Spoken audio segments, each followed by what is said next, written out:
of that theme, especially the one on the tenor part there.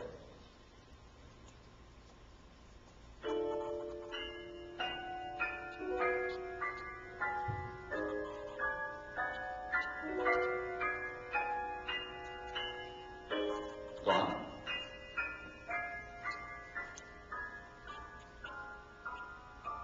Okay, good, good.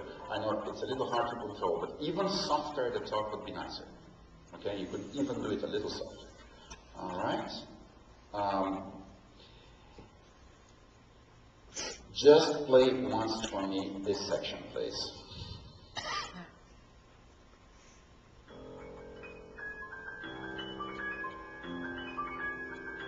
Okay, this time you're not taking time. The first time you played it, you were taking time at the end of each. Why did you change it? Because you started, all of a sudden started there? Maybe. But anyways, by taking time on the right hand, every time you start on the next 8th note on the left, the 8th note becomes. And we would like to hear that as one continuous line, go all the way up to here. Okay, try again. That is much better.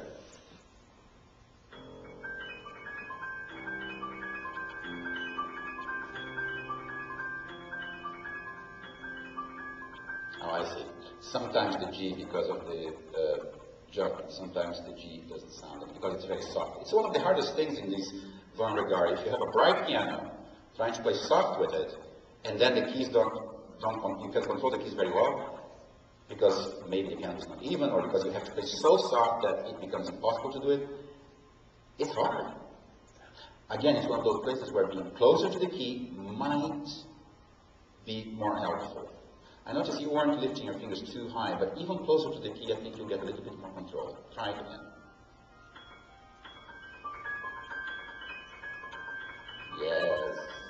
Yes, exactly.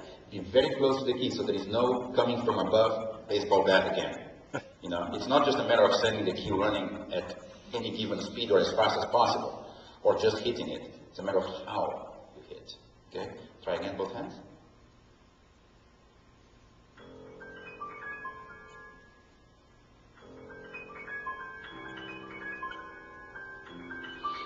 Let me just try one experiment. Try again.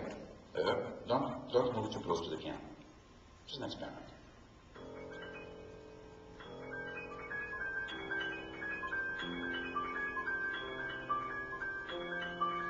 You didn't miss one. Fine. Not one. Now, it may have been luck. I doubt it. In front of all of you, you didn't miss one thumb. You were able to control it much better. Why? My theory. Because sometimes it doesn't work. I try an experiment, it doesn't work. This one worked. Why?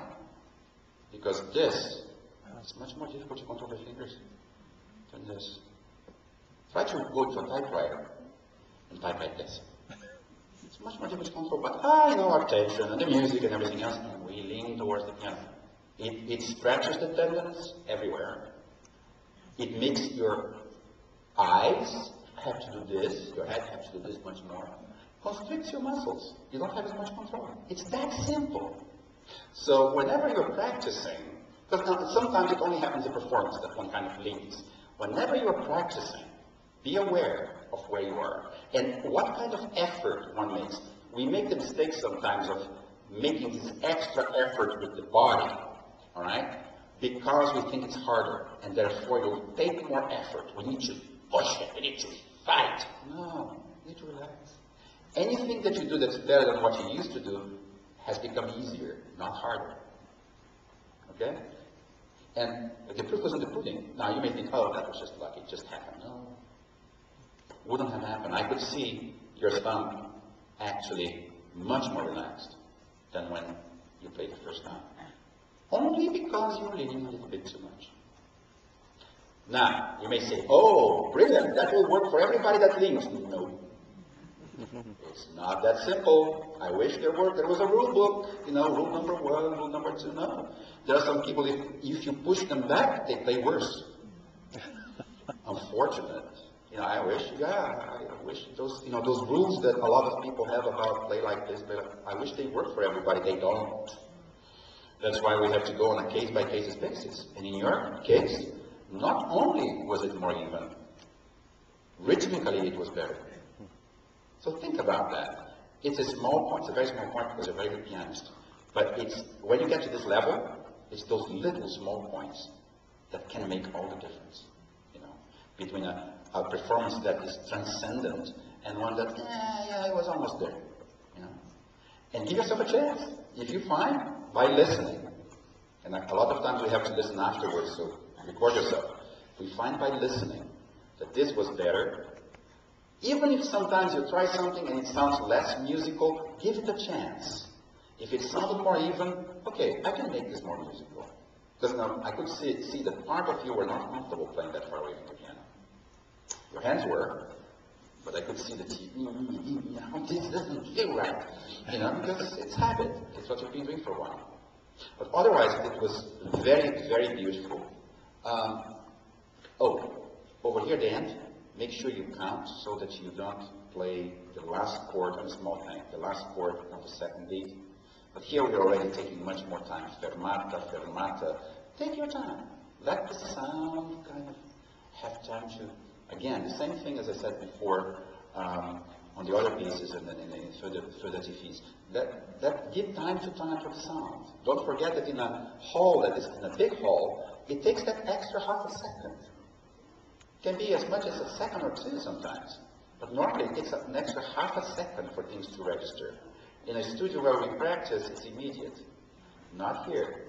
We have to be these kind of, especially with the piano, we have to kind of imagine what the sound is like out there. And a lot of times, I'm sure you had this experience, you hear a recording of a recital or a concert you've given, and it sounds nothing like what you thought it did. You know, of course, because the sound is going that way. But we have to imagine, is this enough time? Is this enough time for the wash of sound to really do its magic? Okay? Bravo. Thank you.